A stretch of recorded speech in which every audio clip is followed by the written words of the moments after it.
di akhir zaman nanti akan berkibar panji hitam, rayatus sauda min qibalil masyriq, daripada sebelah timur. Belah kita Nabi sebut panji hitam, sebelah sana panji putih. Dia putih, dia tulis la ilaha illallah. Kita panji hitam belah sini. Dia menarik dia. Tuan-tuan muslimin dan muslimat rahmatullah sekalian, tajuk kita pada malam ini Al-Aqsa masih berdarah. So di manakah kita Melayu jadi saya nak cerita sikit pada mukadimah dia tu mengenai orang Melayu, tanah dan bumi Melayu.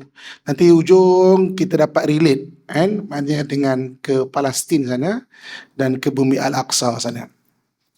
Tuan-tuan muslimin dan muslimat rahmatullah sekalian, Allah Subhanahu wa taala jadikan alam ini, bumi ini, dan kemudian Allah jadikan Adam, Nabi Adam alaihissalam.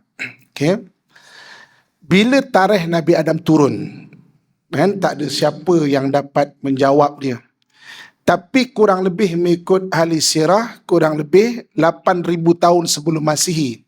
Mungkin sebelum tu pun ada, mungkin sebelum tu pun sikit, ataupun kurang daripada itu pun sikit. Berdasarkan beberapa perkara, termasuk penempatan manusia tertua di dunia adalah di Jericho. Jericho ni the oldest and the lowest city in the world. Maknanya bandar paling rendah di muka bumi dan paling tua di muka bumi. Tuan-tuan boleh search sekejap lagi. Jangan sekarang tengah ceramah. Jangan sekejap lagi. The oldest and the lowest city in the world adalah Jericho. Jericho ni bandar yang paling tua dan paling rendah di muka bumi. Kenapa paling rendah di muka bumi? Dia tempatnya Allah Subhanahu wa taala terbalikkan kaum Nabi Lut. Terbalikkan kepada henyak muka bumi tu. Jadi kawasan situ maknanya memang rendah. Serendah 420 meter daripada paras laut. Itu paling rendah di muka bumi. So kalau kita turun tu macam kita sedang diving 420 meter daripada paras laut. Jadi maknanya paling rendah di muka bumi. Tuan-tuan sekalian, antara yang paling menarik juga, saya baru balik daripada Iraq, maknanya pergi ke sana, lawatan, buat kajian, sambil melihat. Ni malam esok pun akan terbang lagi pergi ke Iraq untuk sambungan kepada lawatan sana. Jadi dekat Iraq ni bandar lama. Lama-lama pun dia kerajaan Mesopotamia. Kerajaan Mesopotamia ni lebih kurang dalam 4,000 tahun sebelum Masihi lah. 4,000 tahun sebelum Masihi, lebih kurang 4,000 3,000 tahun sebelum Masihi. Dekat sana saya tengok satu bangunan yang agak zaman tu lah, orang Mesopotamia, tuan-tuan sekalian. Saya agak kagum jugalah, macam mana dia boleh buat bangunan yang luar biasa. Zaman itu macam orang pakai kayu lagi lah, pakai boot, pakai jerami lagi, tapi bangunan batu tu lah. Dipanggil zigurat ataupun zaqurah, tempat dia memuja Tuhan terdahulu. Dia memuja Tuhan dia, memang pelik tuan-tuan sekalian. Nanti search juga, jangan sekarang, sekejap lagi. Zigurat Ur ni tempat Nabi Ibrahim kena bakar. Kalau Iraq tu ada bandar Ur ni tempat Nabi Ibrahim dibakar sebelum Nabi Ibrahim pergi ke belah atas, di Ur. Jadi saya pun kagum, saya tengok situ, saya jumpa dengan beberapa pensyarah profesor sana. Saya kata, saya hebat betul lah, macam mana dia boleh buat. Apa kata Prof tu, meninggalkan satu soalan pada saya. Dia kata, kami di sini ada bangunan, kau pun kagum dengan bangunan, tapi orang tak jumpa. Tempat kamu bangunan tak ada, tapi orang ada. Kita kan jumpa Perak Man di Perak 11,000 tahun. Baru-baru ni jumpa satu lagi jenazah dekat Gua Musang, lebih kurang 14,000 tahun. Sana bangunan ada, orang tak ada. Jericho 10,000 tahun sebelum, maknanya 10,000 tahun, 8,000 tahun sebelum Masihi. Search, kita akan jumpa the oldest city in the world. Dia iktiraf, gali orang tak ada, sini bangunan tak ada, orang jumpa. Tuan-tuan boleh tak profesor depan saya bagi jawapan kenapa? Sebab saya tak ada jawapan lagi. tapi membuktikan adanya hubungan di antara tanah sana dengan tanah sini. Kan? Tuan-tuan petikaikanlah, tak kisah, tak kisah pun. Tapi maknanya orang ada di sini tau. Kan? Perak Men, maknanya apa nama, dan di sana tu bumi para anbiya, bangunan ada, tapi orang tak ada. Iraq, bangunan ada, orang tak ada. Kan? Piramid Mesir, baru. Piramid Khufu 2,500 tahun sebelum Masihi, baru. Ni kita cerita 8,000 tahun sebelum Masihi tau. Kan? Piramid baru di zaman Mesopotamia. Lepas Nabi Adam AS lebih kurang dalam maknanya 8,000 tahun sebelum Masihi. Kemudian zaman Nabi Nuh, maknanya dunia ni di reset balik. Waktu tu zaman Nabi Nuh tak ada catatan mengenai manusia. Zaman itu dipanggil Ubaid period. Kejap lagi search Google apa tu Ubaid period. Saya bukan suruh belajar dekat Google sebagai knowledge review. Mana at least kita tambahkan pengetahuan, nanti nak tahu lagi. Jadi saya sebut istilah-istilah ni, tuan-tuan boleh search ni kan? Maknanya Ubaid period. Lepas Ubaid period barulah timbul Mesopotamia dan juga Mesir lama. Kan? Dua tu. Itu ada catatan mengenai manusia. Sebelum tu catatan kita hilang. Sebab tu piramid dia ada catatan mengenai orang-orang terdahulu. Dekat Mesopotamia dia ada nama satu raja nama Gilgamesh. Gilgamesh ni dia ada Epic of Gilgamesh. Dia ada catatan orang terdahulu, pernah berlaku banjir besar, dia ada catatan orang terdahulu. Dekat piramid dia ada gambar kapal terbang. Tuan-tuan nanti search aeroplane inside pyramid. Ada gambar helikopter, ada gambar adakah untuk akan datang ataupun cerita-cerita orang terdahulu yang sebelum dia. Kan? Ini benda misteri alam yang kita boleh jadikan bahan berfikir. Kan? Kenapa belum benda tu ada? Orang ada di sini, tapi bangunan dekat sana. Tak kisahlah mungkin tak jumpa lagi orang kat sana, tapi tak boleh nafikan tanah Nusantara kita ni hubungannya dengan tanah-tanah sebelah sana. Sebab orang ada. Orang ada. Kan? Bangunan tak ada. Sana bangunan ada, orang tak ada. Macam mana tuan-tuan sekalian? Macam mana boleh dekat sini? Itu zaman Nabi Adam AS. Kalaulah Jericho tu 10,000 tahun sebelum Masihi, 8,000 tahun sebelum Masihi, Jericho the oldest city in the world, mana bangunan ada di sana, runtuhan-runtuhan ada di sana, dan orang ada di sini, kita tak boleh nafikan hubungan tu ada. Kan? Sebelum ini belum cerita pasal Melayu ke apa semua. Sebab dulu tak ada bangsa-bangsa. Bangsa-bangsa ni dinisbahkan antaranya daripada keturunan. Katakan satu orang tu nama keturunan dia atau keturunan Said mula kan. Keturunan Rasulullah ada satu tokoh yang bagus, Al-Atas, jadi nama Al-Atas macam tu Ada kadang-kadang sebab perangai dia. Contoh orang Arab. Orang Arab ni Araba, pindah, orang panggil orang Arab. Ada diistilahkan sebagai keturunan contoh Bani Israel. Israel ni kepada Nabi Ayub, Nabi Yakub AS. Yakub tu nama lain dia adalah Israel. Yakub alias Israel. Bani Israel. Ada yang digelar bangsa itu dengan nama tempat. China contohnya. Mana dapat China ada pada nama tempat. Indus, India, daripada lembah Indus. Kalau kita search kajian orang Melayu, mana dapat nama Melayu tu?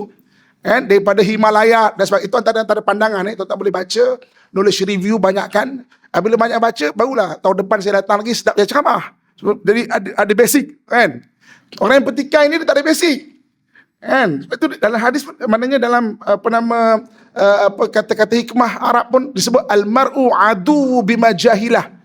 Orang dia akan memusuhi benda yang dia tak tahu. Kalau dia ada sifat sombong, dia akan memusuhi benda dia tak tahu. Merepeklah, mengarutlah. Padahal dia tak pernah dengar. Kan? Okey. Jadi hubungan Nusantara kita dengan tanah-tanah belah Arab tak dinafikan. Orang ada, bangunan tak ada. Macam mana hubungan tu, tuan-tuan tolong cari. Nanti setahun lagi saya datang, kita bincang lagi kan. Okey. Jadi maknanya zaman Nabi Adam AS. Tuan-tuan sekalian, seterusnya, siapa yang pernah menulis mengenai tanah Melayu kita ini? Satu orang Greek bernama Ptolemy. Okay? 8,000 tahun sebelum 8,000 tahun sebelum Masihi, zaman Nabi Adam. Kemudian sebelum tu 8,000 tahun sebelum Masihi, zaman Nabi Adam. Lepas tu saya suka namakan manusia ni kena reset balik. Maknanya reset balik. Zaman Nabi Nuh, maknanya banjir besar, tinggal 80 orang saja mengikut sebagai riwayat. 80 orang tu dah jadi kita-kita semua ni balik. Lepas tu di Ubaid period. Ubaid period kita tak tahu lagi. Kemudian Mesopotamia.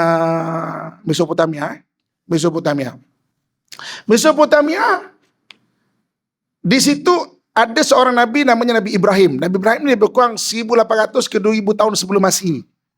Kan? 1800 tahun ke 2000 tahun sebelum Masihi. Orang-orang etis mempetikai. Geng-geng agama ni merepek, kata dia. Konon-konon Nabi Ibrahim tu wujud. Mana bukti Nabi Ibrahim wujud? Itu kata geng-geng etis, orang tak percaya agama. Tapi agama langit ni mana agama wahyu, Kristian ke, Yahudi ke, Islam ke, percaya wujudnya Nabi Ibrahim AS. Kan? Kemudian dia kata kalau Nabi Ibrahim lawan Namrud, siapa raja, kalau hebat sangat Namrud, raja paralel tu siapa nama dia?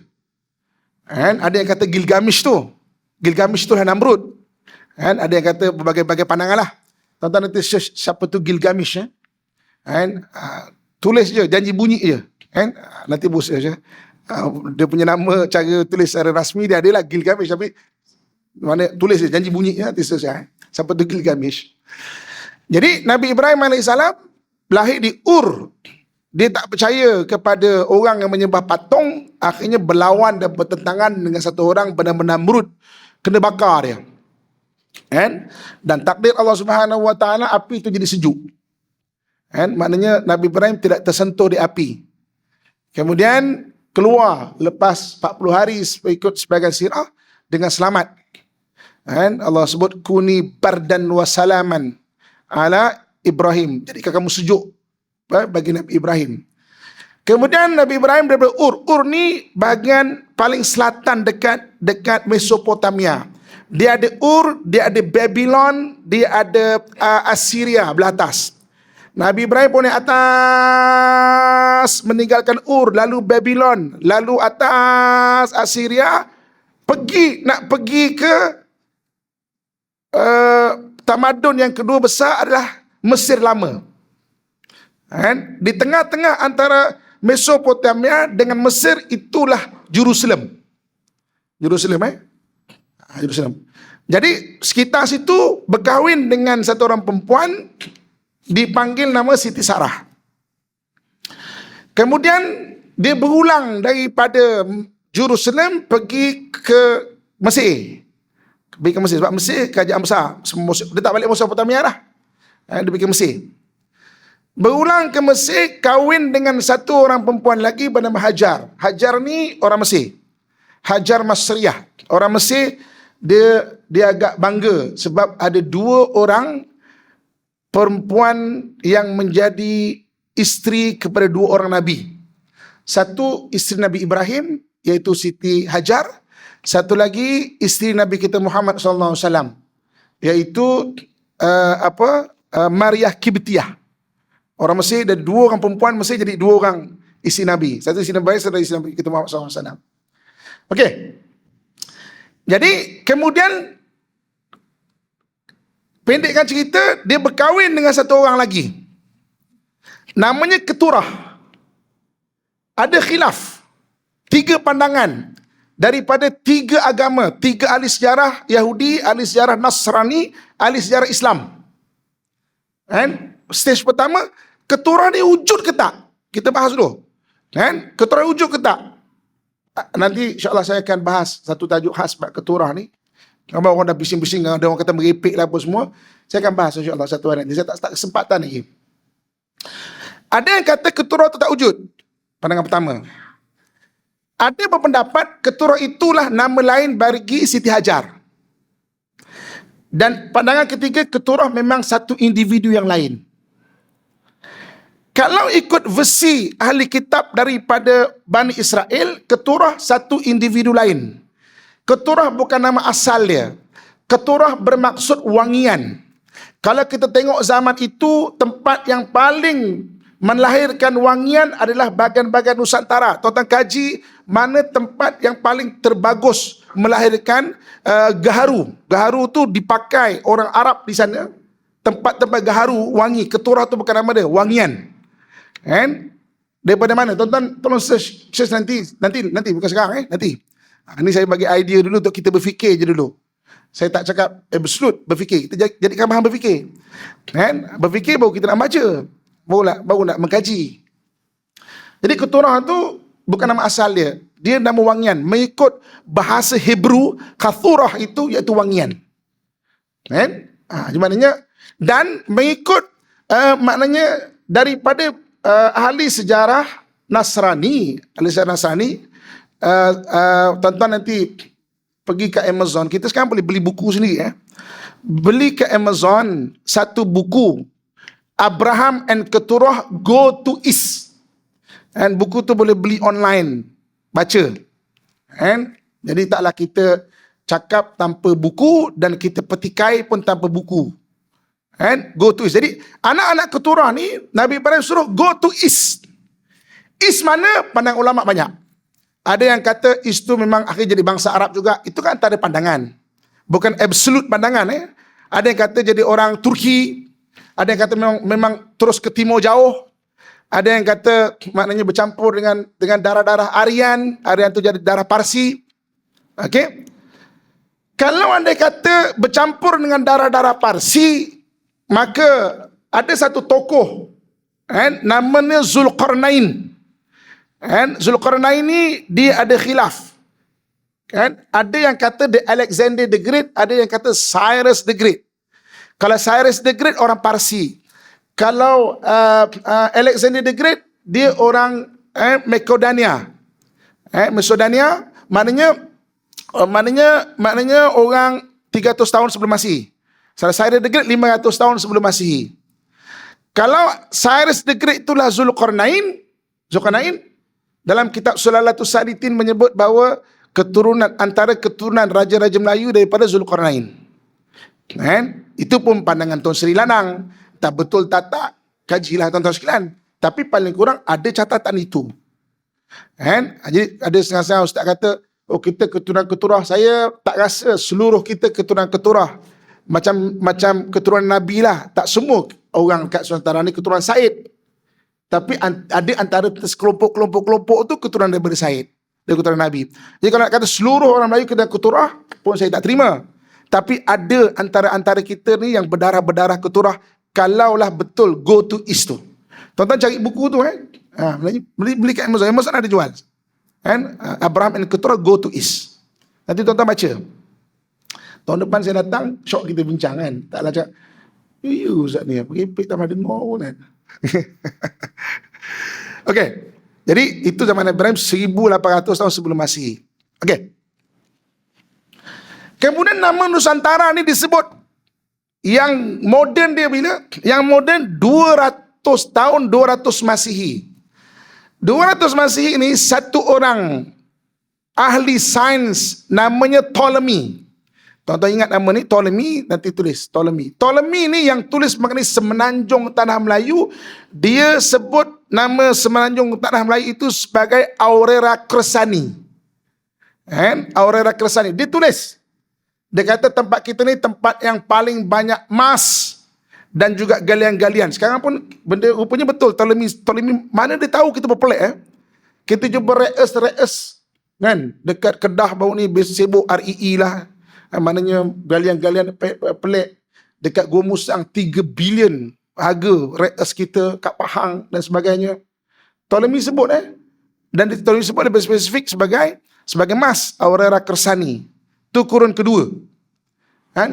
Kurun kedua maknanya 200 Masihi. 200 Masihi ya. Jadi itu menyebabkan kenapa orang-orang barat datang kemari. Anak kita tingkatan 3 belajar, kenapa Portugis datang ke tanah Melayu? 3G kan? Gold, glory, gospel. Kan gold tu antara sebab. Sebab dia terinspirasi dengan idea daripada Ptolemy kurun kedua. Okey? Okey tuan-tuan sekalian. Kemudian lahir Nabi kita Muhammad sallallahu alaihi wasallam. Nabi lahir tahun berapa? Kalau Masihinya tahun berapa? Tahun gajah kan? Tapi kalau Masihinya tahun berapa? Siapa boleh jawab? Siapa boleh jawab? Saya selalu akan bagi tawarkan hadiah. Sebotol air mineral. Saya ada 2 ni, saya boleh bagi 1. Okay. Saya selalu kalau saya bagi hadiah. So, benar. Nabi kita lahir 570 Masihi. 570 Masihi. Okey? Maka Nabi SAW pun lahir. Ketika Nabi lahir, apa yang ada? Ketika Nabi lahir, ada dua kerajaan besar dan dua laluan besar dunia. Dua kerajaan besar dunia adalah Rom dan juga Parsi. Dua laluan besar dunia adalah Silk Road dan Spice Road. Silk Road ni laluan sutera. Laluan sutera ni bermula di Xi'an. Xi'an pergi ke Khurasan. Khurasan ni negeri Tantan. Negeri Tantan. Maknanya Uzbekistan, Tajikistan, Kyrgyzstan, Turkmenistan, Gohit-Gostan, maknanya negeri Tantan. Itu di Khurasan. Kemudian pergi pecah dua, pergi ke Parsi, Rom ataupun Parsi. Laluan rempah ni mana? Laluan rempah ni kalau sekarang mula di Guangzhou.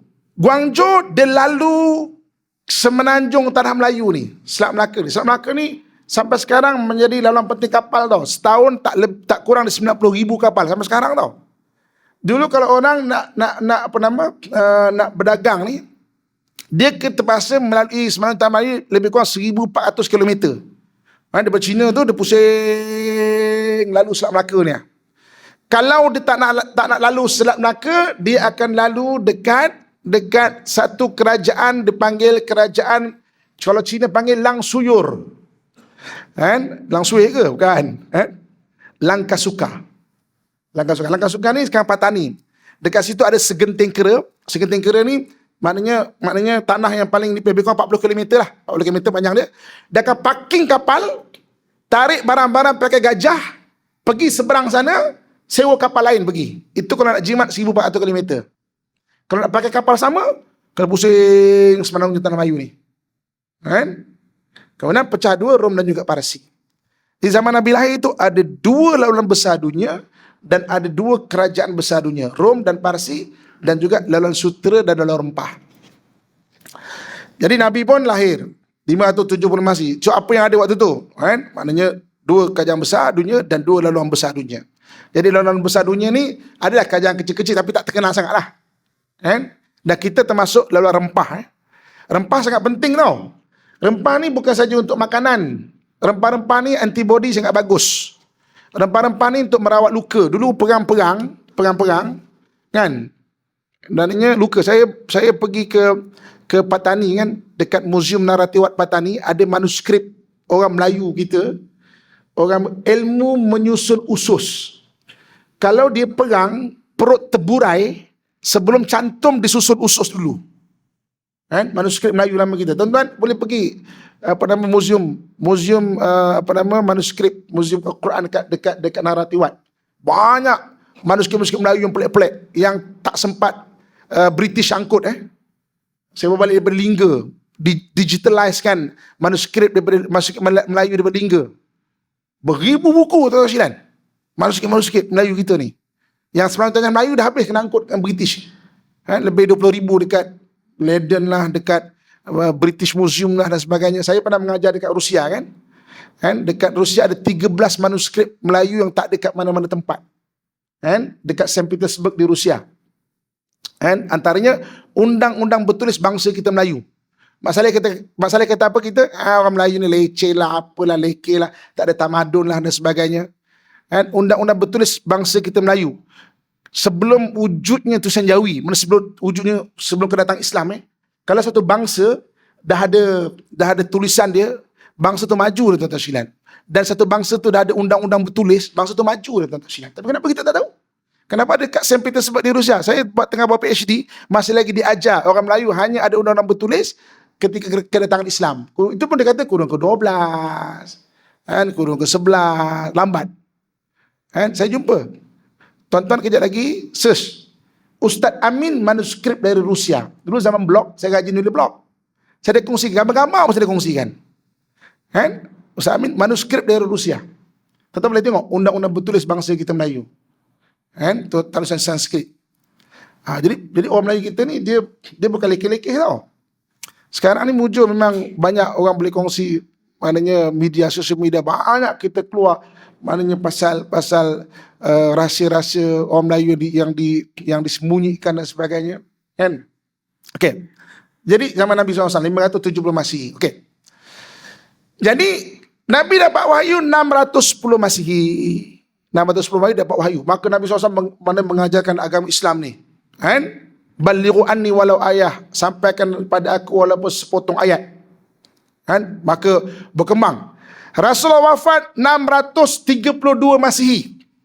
632 Masihi. Rasulullah wafat 632 Masihi. Kan? Rasulullah wafat. Ketika itu zaman di tanah Melayu ini kita ni baru ada asas-asas kerajaan Sriwijaya. Kan? Sriwijaya, tuan-tuan, tanah Melayu ini dulu ada dua tanah. Kan? Tanah Jawa dan tanah Melayu. Tanah Jawa ni Jakarta ke bawah dan Kepulauan Jawa. Tanah Melayu ini Sumatera tu semua tanah Melayu tau. Sumatera tu orang Melayu. Kan Sultan Melayu dibunuh pada 1946. Kan? Sultan Melayu Sumatera tu. Semenanjung tanah Melayu sampai ke Champa dan Kepulauan Melayu. Ini tanah Melayu. Dan tanah Jawa Jakarta ke bawah. Sebelum wujudnya Majapahit, kerajaan Jawa, kerajaan Melayu wujud dulu, Sriwijaya. Waktu zaman Nabi itu asas-asas Sriwijaya telah ada. Nabi pun lahir, Nabi wafat 632 Masihi. 636 Masihi, sahabat bawah pimpinan Sayyidina Umar telah melancarkan serangan kepada Rom dan juga Parsi. Kan? 636 Masihi. Yang tombang dulu adalah Parsi. Parsi tombang 642. Peperangan Nahawan, seluruh Parsi tombang. Kan? Rom tak tombang lagi. Tapi Nabi kata Rom akan tombang. La tuftihannal Qastantiniyah fala ni'mal amir amiruha wa la ni'mal jaish zalikal jaish. Konstantinopel, mana Rom pasti akan tombang. Yang akan menombangkannya sebaik-baik raja dan sebaik-baik pengikut. Para sahabat berusaha menombangkan Rom. Lepas tu kita jumpa makam sahabat Sayyidina Abu Ayyub Al-Ansari di benteng kota Konstantinopel. Kota Konstantinopel tu berjaya ditombangkan pada 1453 Masihi. Allah Ustaz pening lah orang tahu ni kan. Baca kelas sejarah pula. Kan? Mana oleh Muhammad Al-Fatih. Muhammad Al-Fatih kan tuan-tuan sekalian. Muhammad Al-Fatih. Muhammad Al-Fatih ni kerajaan Turki. Waktu tu Turki belum jadi khalifah lagi. Khalifah masih Abbasiyah. Tapi kerajaan dia dah makin besar. Dan hubungan Turki dengan tanah Melayu sangat rapat. Orang Turki ajar kerajaan Melayu Nusantara ni untuk buat meriam. Tuan-tuan nanti baca kisah meriam secupak. Secupak ni orang Melayu. Orang Melayu ni dia nak minta khalifah, maknanya Raja Osmaniyah ajar buat meriam. Jadi sebagai hadiah dia bawa ladi hitam ni, bawa pergi ke Turki. Sampai dekat Turki, raja berperang. Tak ada kat Istanbul. Lah, tak ada. Kan? Mana tak ada dekat sekitar Turki tu. Jadi untuk survival, dia jual sikit ladi hitamnya. Raja balik, tinggal secupak ni. Kan? Boleh tak nak jumpa raja? Kenapa? Kami daripada kerajaan Islam Nusantara. Raja pun jumpa, tengok kesian. Tinggal secupak je. Nak minta apa ni? Boleh tak ajar buat meriam? Kan? Mereka ajar kita buat meriam. Untuk lawan Portugis. Kan? Portugis tak tahan dah orang Melayu kita. Serah pada Belanda. Saya lompat-lompat biar kita nampak gambaran kan. Dan tuan-tuan biar pening nanti boleh soalan tanya saya. Kita iklan kejap, kita cerita pasal Portugis sikit. Okay? Tapi kita akan tetap bangun maknanya pada zaman Rasulullah tadi. Okay? Portugis ni datang 1511 kat Melaka. Dia tujuan dia nak kafirkan orang Melayu kita. Gospel. Nak ambil kekayaan gold. Dan nak cerita dia adalah hebat, glory. Itu Portugis. Tapi orang Melayu kita ni melawan. Kan? Dia bukan duduk saja, dia menentang. Saya tak namakan kita dijajah ketika itu. Yang tombang Melaka, kerajaan Johor wujud lagi waktu tu. Kan? Kerajaan daripada Merung Mahawangsa di Kedah. Kan? Dan juga belah Patani apa semua tu, maknanya ada je. Kan? Maksudnya tombang Melaka. Orang Melayu kita tetap melawan, dia tak tahan. Dia bagi pada Belanda. Serah pada Belanda. Belanda menguasai Melaka dan sebagainya. Oi, orang Melayu melawan lagi. Tuan-tuan kalau baca kisah peperangan Riau. Kisah peperangan Riau II. Belanda hampir lumpuh. Kan? Dia ni hantar serangan ke Pulau Penyengat, kemudian dilawan oleh pahlawan Melayu kita, Raja Haji Fisabilillah. Kan? Raja Haji Fisabilillah lawan dia, tuan-tuan sekalian. Kita sambung selepas azan. Perang Riau, Perang Riau II. Okey. Portugis tawan sini tak tahan, orang Melayu lawan. Serah pada Belanda. Belanda pun tak tahan, tuan-tuan sekalian. Kan? Perang Riau II tu Belanda hampir-hampir lumpuh. Kan? Dia serang raja kita dekat Riau waktu tu, ke Pulau Penyengat. Orang Melayu kita ni, tuan-tuan sekalian, antara yang hebat adalah penyelam-penyelam tau. Orang Melayu kita ni, kita memang kepulauan, kita memang mahir dengan berenang. Tuan-tuan anak-anak, tuan-tuan sekalian hantar kat berenang. Kan? Bukan saja sunnah, darah kita ni memang darah orang air maksudnya orang tera berenang lah. Maksudnya tiun sikit, ajar sikit, insyaAllah boleh. Antara yang diorang takut penyelam-penyelam Melayu. Penyelam, kalau sekarang panggil free diving. Kan? Mana tahan nafas. Kan? Dan sampai sekarang pun kita dikagumi. Walaupun setakat ni orang Melayu bajau. Kan? Bajau boleh 20 minit. Tanpa gas atau silan. Within one breath. 20 minit atau silan. Tak ada training ke apa, tak ada. Kan?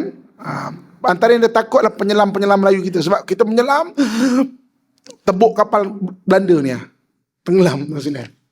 Perang Riau II. Lari, tuan-tuan sekalian, dikejar Raja Haji Fisabilillah daripada Pulau Penyengat sana sampai ke Melaka. Melaka ni dah dikepung tinggal nyawa-nyawa ikan saja. Kalau tidak entah siapa pengkhianat, dulu tak ada telefon kan, boleh pergi bagi tahu Belanda dekat Batavia sana tu. Batavia sekarang Jakarta. Dia kata, Melaka dah nyawa-nyawa ikan ni.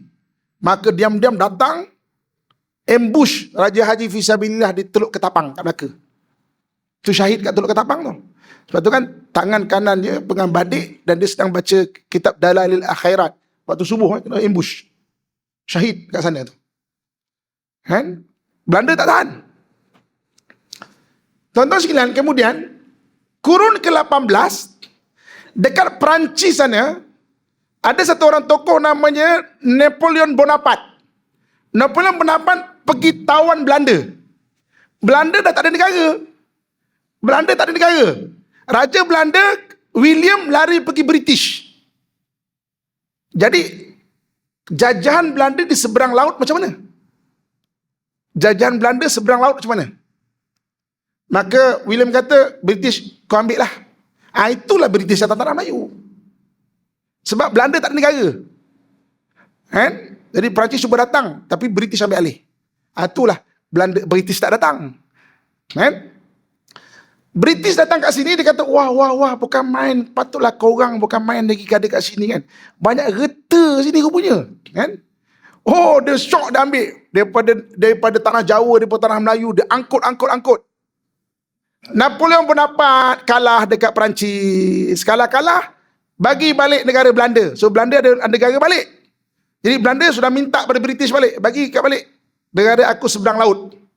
Tapi British dah syok. Sebab ambil harta-harta ni. Dah syok.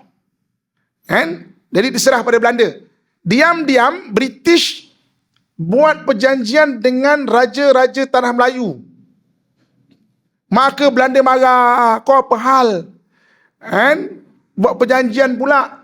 Ginilah. Sebab pun mengenang jasa British. Singapura ke atas kau ambil. Jangan kacau jajahan yang lain.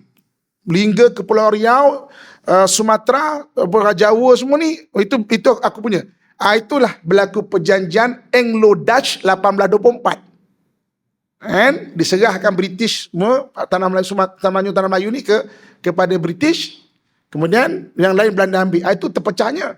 Raja Melayu kita dekat Lingga. Bendahara di Pahang, Temenggung di Johor. Dia pecahkan. Kan? Jadi kemudian British lantik bagi mana bendahara dan juga Temenggung sebagai raja. Kan? Raja berada di Lingga, Raja Melayu kita. Waktu Jepun menyerah, jadi kita tunggu British datang dekat belah-belah maknanya tanah Jawa, terus isytihar merdeka. Waktu tu orang Melayu Lingga fikir, sebab kan Melayu tak, tanah Melayu sebenarnya tak merdeka lagi. Kita nak buat negara sendiri ke nak ikut Indonesia? Nak ikut Indonesia ke nak apa nama? Sebab tu Kepulauan Riau antara yang akhir ikut sertai Singapura, Indonesia. Sebab tu nak ikut Indonesia ke nak merdeka sendiri. Tapi dia orang tak confident. Kalau confident, tanah Melayu, Lingga, tu semua tanah Melayu tu, Kepulauan Riau tu. Tapi tak confident. Kita sini tak merdeka lagi, kita ber-British. Ikut Indonesia lah.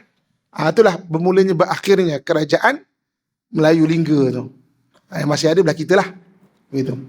Okay, balik zaman Nabi SAW tadi. Okay. Jadi, Nabi, ketika zaman Nabi itu permulaan Sriwijaya di sini. Maknanya Sriwijaya tanah Melayu. Jadi kemudian zaman Sayyidina Osman menghantar utusan mengislamkan dua-dua laluan. Laluan Sutra dan juga laluan Rempah. Ditemui dua makam sahabat di Yugur, Sayyidina Qis dan Sayyidina Qas. Ditemui makam sahabat dekat laluan Sutra iaitu Sayyidina Abdullah bin Abi Waqqas dekat Guangzhou. Dia bukan Sa'ad bin Abi Waqqas. Sa'ad bin Abi Waqqas meninggal dekat Madinah. Kalau ikut Muwatta' kitab Imam Malik. Tapi dia adik Sa'ad bin Abi Waqqas. Di depan makam tertulis kata-katanya, kami datang ke negeri China untuk mengislamkan China dan laluan sini.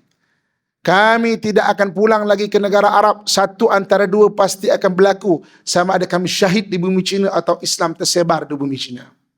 Terbukti Islam tersebar di bumi China, tuan-tuan.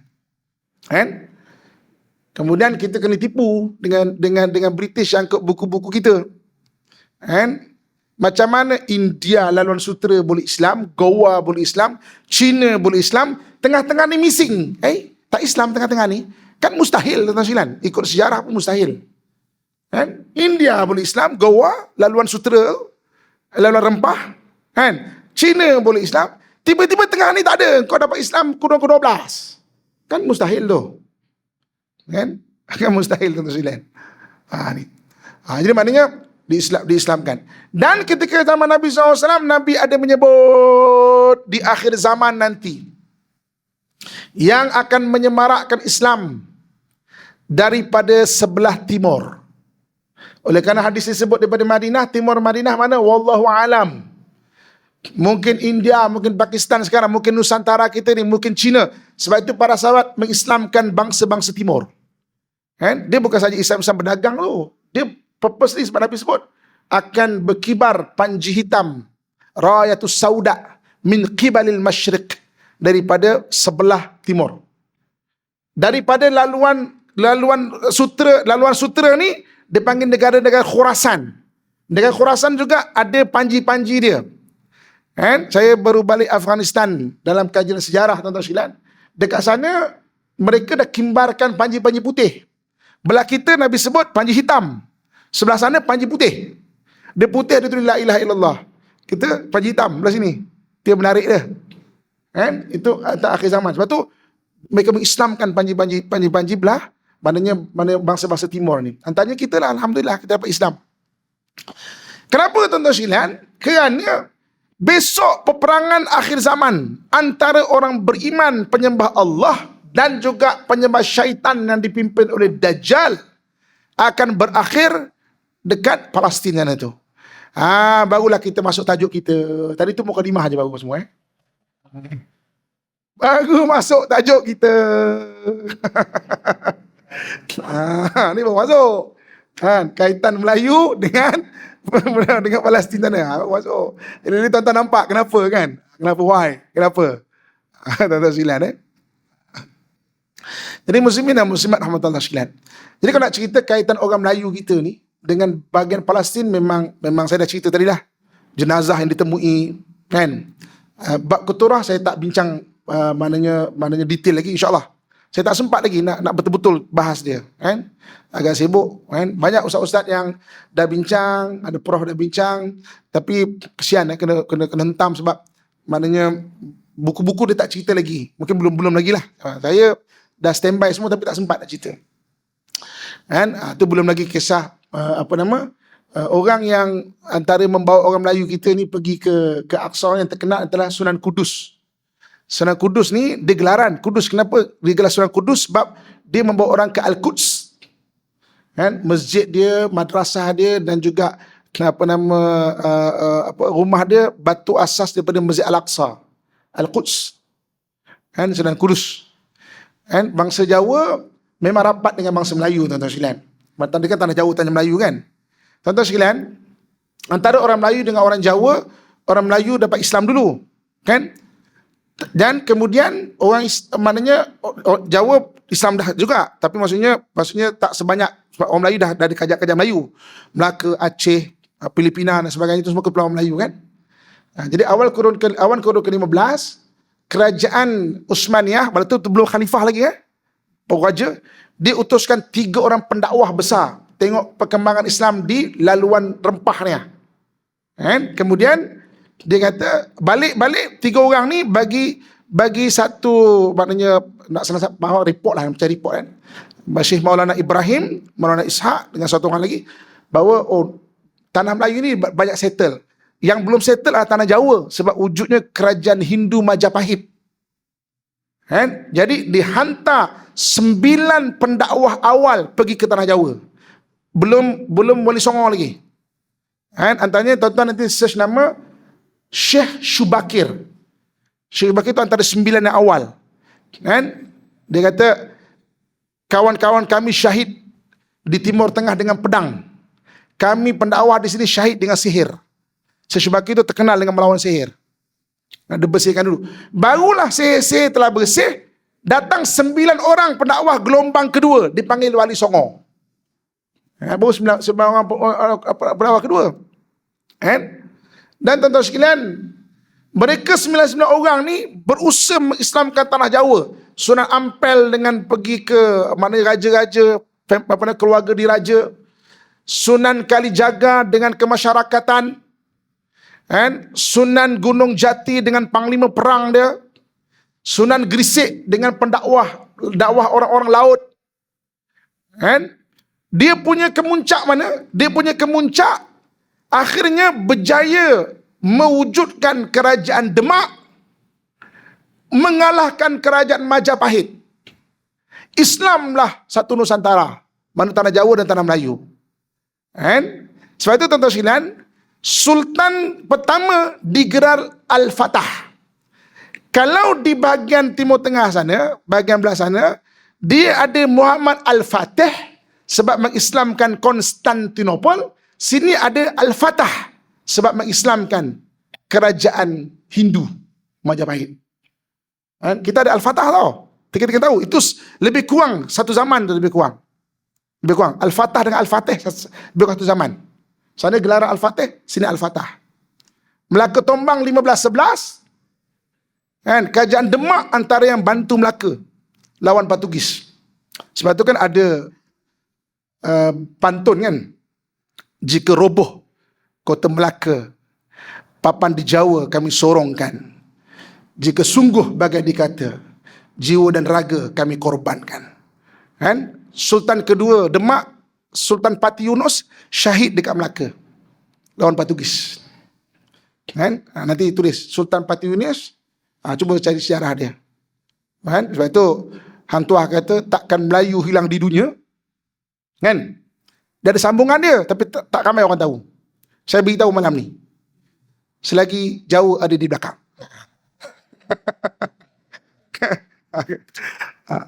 Takkan Melayu hilang dunia selagi Jawa ada di belakang. Okay? Memang rapat antara hubungan dua tanah di Nusantara gitu. Okay?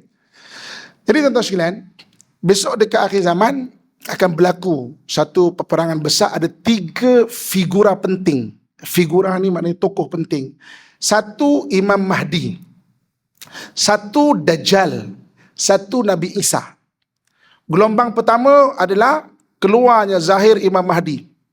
Okay? Orang ni beria banyak nak mengaku di Imam Mahdi.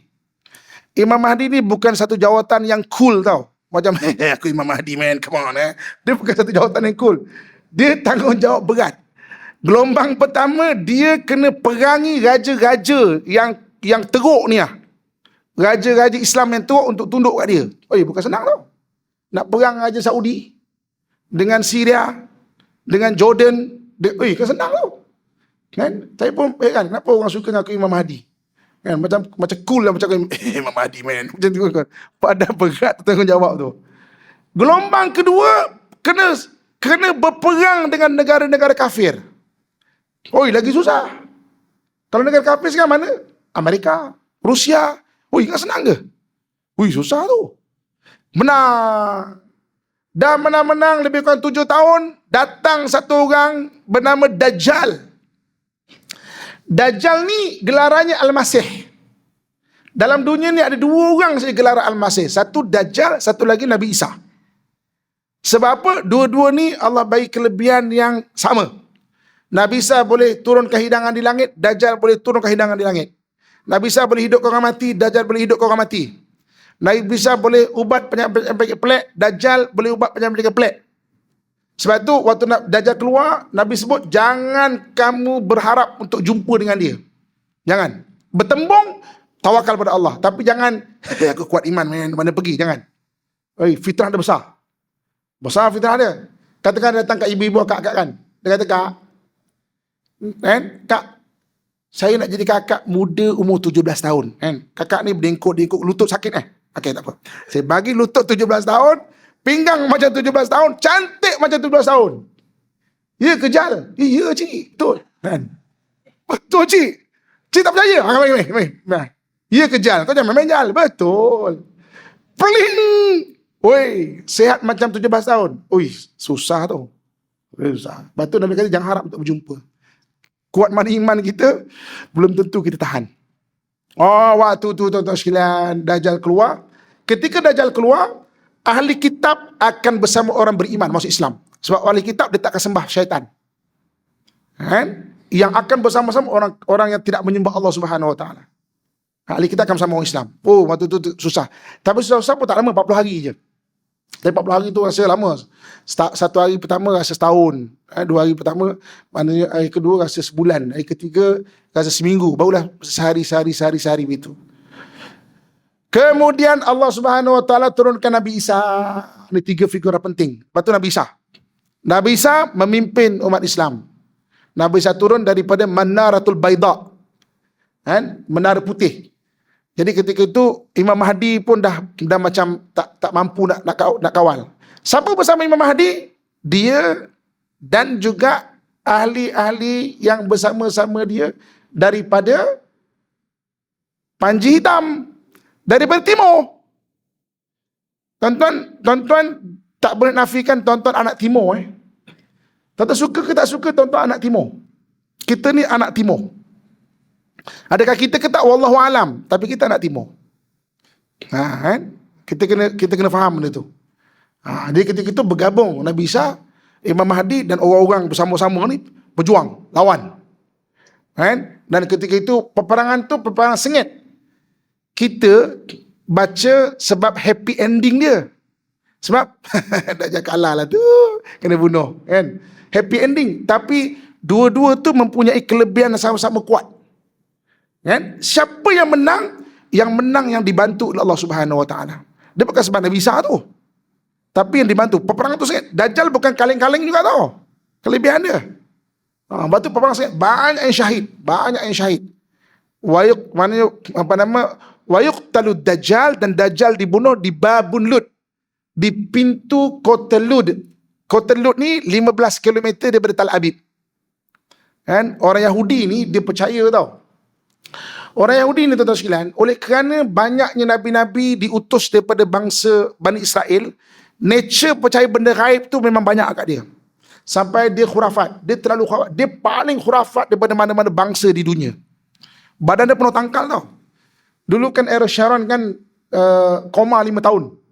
Saya tanya dia, come on, kau pun tahu dah brain death. Orang tu mati dah, consider mati lah. Tapi kenapa kau simpan? No. Dia kena sihir orang Islam. Kita tengah cuba ubat dia. Betul dia. Lepas tu lepas 5 tahun dia ikhtiar, memang era Sharon mati kan, saya cakap dia, apa macam? Mati dah sekarang. Kita tak boleh lawan lah sihir orang Islam ni. Dia kuat lah kan. Dia percaya era Sharon tu kena sihir. Dia memang khurafat. Tuan-tuan, kenapa budak kecil baling batu, dia boleh tembak budak tu? Sebab bagi dia kena batu tu sway. Kena batu tu Allah suwe lah hidup. Aku tembak budak ni. Dia bukan takut sangat, bukan sakit sangat batu, tapi dia ada pahaman macam tu. Dia mempelik tuan-tuan sekalian. Saya kalau pergi sana, saya suka menyakat dia. Kalau saya pakai cincin, saya jangan pakai cincin, tapi kalau pakai cincin, saya suka menyakat dia. Kau tahu tak? Cincin aku ni kan, malam-malam kan, dia boleh mimpi tau. Dia suka cerita macam tu. Jual lah kat aku, jual lah kat aku. Mana boleh. Dia suka cerita macam tu. Seprofesional mana tuan-tuan sekalian. Dia memang khurafat. Lepas tu Dajjal keluar, dia boleh percaya Dajjal. Seprofesional mana pun. Jadi, Dajjal dibunuh di Babun Lut. Dan Yahudi buat pengkalan tentera dekat Babun Lut tu. Sebab nak protect Dajjal. Ada tahu tuan-tuan sekalian. Nabi sebut, besok dekat akhir zaman waktu peperangan Dajjal, semua batu-batu dan pokok-pokok mengeluarkan gelombang yang boleh difahami. Ya ibadah Rahman, wahai hamba Allah. Nih, Yahudi ada kat sini ni. Bunuh dia, tangkap dia. Yahudi yang menyembah syaitan ya. Kecuali satu pokok bernama Gharqad. Dia tanam pokok Gharqad. 2012, kempen tanam pokok Gharqad kat Israel.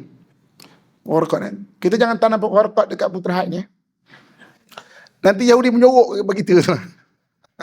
Kan Ustaz? Jadi mana dia memang macam tu. Jadi dibunuh Dajjal di situ. Dan tuan-tuan sekalian, apa hubungan maknanya kita sana, hubungan kalau dalam hadis adalah panji-panji hitam daripada belah timur. Kita mungkin nak mengelak bercerita supaya tak nak ada orang obses, akhirnya jadi macam halunisasi. Kita nak cerita punya, tapi benda tu memang wujud. Lepas itu daripada hadis Nabi SAW. Cuma kena dengan ilmu lah. Jangan obses-obses lalu sampai halunisasi, sampai ngaku Imam Mahdi apa, jangan. Dengan ilmu. Tapi kena bersedia tuan-tuan sekalian. Tapi tuan-tuan, saya nampak akhir-akhir ini dengan sendiri seolah-olah Allah menyediakan. Tiba-tiba orang Melayu kita macam, kita tak tahu, mungkin Timur tu bukan kita, Allah. Tapi kita bangsa Timur. Tiba-tiba orang kita jadi macam, Alhamdulillah, tok masjid ni penuh tuan-tuan sekalian. Kan hari penuh macam ni kan? Hari penuh kan? Macam ni kan? Maksudnya, memang anak-anak muda pelik tau. Balik pada Islam, memanah berkuda tuan-tuan sekalian. Uish, cambah macam apa kat Malaysia ni kan? Memanah berkuda. Orang Arab pun kemahiran tu tak berapa ada dah sekarang. Orang kita ikut pertandingan. Antara yang mencipta nama juga kat dunia memanah berkuda orang Melayu kita. Kan ikut pergi mana-mana memanah berkuda pertandingan orang Melayu kan. Menang tau kat peringkat dunia pun. Tuan-tuan sekalian. Jadi tuan-tuan sekalian, maksudnya kita paling kurang step pertama wujudkan awareness, kesedaran. Aku ni bangsa Timur, ada janji Nabi SAW mengenai bangsa aku. Doa untuk kita dan keturunan kita. Tuan-tuan jangan lupa doakan anak-anak menjadi anak soleh. Kalau bukan mungkin zaman kita, siapa tahu untuk anak-anak kita. Kalau anda kata orang zaman dulu tu berusaha untuk menombangkan kota Konstantinopel berdasarkan hadis Nabi SAW, sahabat dari zaman sahabat tau. Lepas zaman sahabat tak berjaya, zaman tabi'in. Lepas tabi'in tak berjaya, zaman tabi'in. Selama 700 tahun, tuan-tuan sekalian, hadis itu dipegang dengan yakin. Sampai akhirnya Muhammad Al-Fatih berjaya tombangkan. Sebanyak 23 kali operasi yang gagal menombangkan kota Konstantinopel. Muhammad Al-Fatih adalah operasi yang ke-24. Berjaya. Begitu juga dengan janji Nabi SAW mengenai orang-orang Timur ni. Jadi paling kurang kita doakan zuriat kita. Juga kita doakan. Kemudian kita doakan juga mengenai maksudnya diri kita. Orang jadi orang soleh, jadi orang solehah. Kemudian tingkatkan ilmu. Ilmu kena tingkatkan. Ilmu, banyakkan baca, banyakkan dengar kuliah-kuliah agama. Surau penuh kan? Kempen kan tuan-tuan sekalian. Biar orang banyak datang ke surau. Cari ini penuh alhamdulillah. Banyakkan surau, banyakkan. Kempen kau orang datang surau. JK pula kreatif kan macam mana orang nak ramai kat surau. Untuk JK pula maknanya macam mana nak buat biar banyak lagi orang datang ke surau ni. Maknanya bagai-bagai media yang ni war-warkan. Tolong war-warkan. Ada kuliah ni, ada kuliah ni. Siapa saya tanya yang dengar kita ni, tuan-tuan yang ini semua satu perjuangan lah saya kata. Begitu juga maknanya selain daripada tu, kesihatan jaga, makan jaga, biarlah bersenam lah ya. Ni beria-ria kan, Dajjal lawan lah apa semua, tapi tak fit tuan-tuan sekalian. Badan bagi sihat. bagi sihat badan. Sebab kesihatan tu benda yang disebut supaya kita jaga kesihatan. Kalau tak kita pun, anak kita tengok kita jaga kesihatan, maknanya dia dapat contoh yang bagus. Begitu ya. Selain daripada itu, saya nak cadangkan hafal surah Kahfi ayat 1 sampai 10. Dan zikirkan. Sebab dalam hadis Nabi sebut, barang siapa yang menghafal surah Kahfi aman daripada fitnah Dajjal. Kalau tuan-tuan boleh hafal lagi bagus, lepas tayat akhir ada doa yang Nabi ajar. Kan innaka Hamidum Majid, ada doa, banyak versi. Mana boleh belajar? Allahumma inni a'udzubika min fitnatil mahya wal mamat wa min fitnatil masihid dajjal.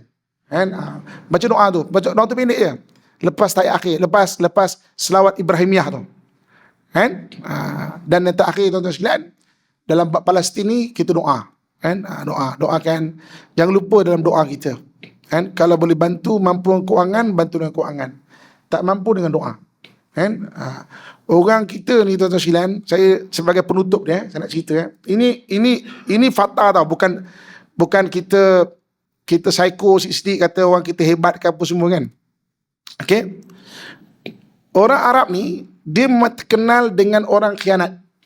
Quran pun sebut Al-A'rab asyaddul kufra wan nifaq. Arab kalau tak beriman paling kufur, paling munafik kalau tak beriman. Sebab tu sejarah orang Arab penuh dengan pengkhianatan. Sebab tu kalau saya dengar dia orang ceramah kan, orang Melayu ini pengkhianat, saya tak setuju. Pengkhianat global, sifat manusia. Ada kat mana-mana pun. Tapi kalau bangsa yang khianat, Allah sebut Arab. Kau tak beriman, ini kau tak beriman tau. Jangan jumpa orang Arab marah pula.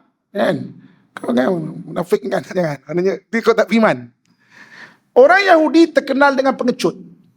Quran pun sebut, psikologi Yahudi pun sebut. Saya ada buku banyak. Saya tetap bulan hampir tak pernah pergi ke sana. Sebab dia jadi hamba, kena halau di sana kemari daripada zaman Fir'aun. Dia darah dia ada darah penakut. Gen dia darah penakut. Dia jadi hamba beberapa kali. Dengan Nabucodonosor Iraq, dengan Fir'aun. Pergi ke Spanyol, kena halau di Spanyol. Dekat Rusia, kena halau sebab kena tuduh bunuh Raja Rusia. Dia aman duduk kat negara Islam, tuan-tuan sekalian. Tengok sejarah, dia aman negara Islam dia duduk. Jadi orang Yahudi ni dia memang bangsa pengecut. Dalam Quran Allah sebut macam mana ketika Nabi Musa ajak dia berperang, Musa, idhab anta wa rabbuka faqatila innaha huna qaidun. Kau pergi boleh tak perang seorang-seorang, kami tunggu sini. Nanti kalau dah menang panggil ada Yahudi. Quran sebut benda itu. Orang Melayu tuan-tuan sekalian, dia ada satu yang dipanggil amok.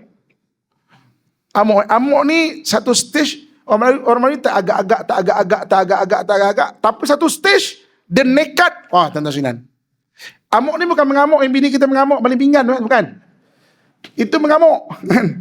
Amok ni satu perasaan yang dia tak takut mati dah. Itu ada pada bangsa Melayu je, tuan-tuan sekalian. Tuan-tuan baca psikologi dia. Perkataan amok dalam Inggeris punya kamus pun berasal daripada perkataan Melayu. Perkataan amok tu.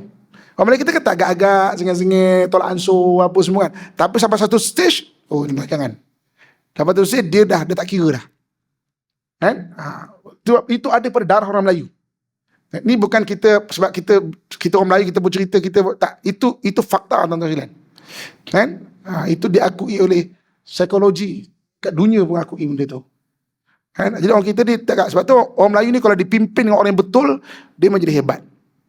Sebab dia ada satu yang mana berani luar biasa Melayu ni. Jadi tuan-tuan sekalian, selain daripada itu maksudnya kesedaran pentinglah. Wawarkan untuk kesedaran, balik pada agama. Balik kepada pegangan agama, balik pada akidah yang benar, Ahlussunnah wal Jamaah. Balik kepada pegangan yang maknanya akhlak yang betul. InsyaAllah mudah-mudahan Allah kurniakan kebaikan kepada kita, ahli keluarga kita, negara kita dan seluruh umat Islam. Amin ya rabbal alamin. Sekian saja insyaAllah. Aku qauli ma sami'tum, astaghfirullah li wa lakum wa lisairil muslimin.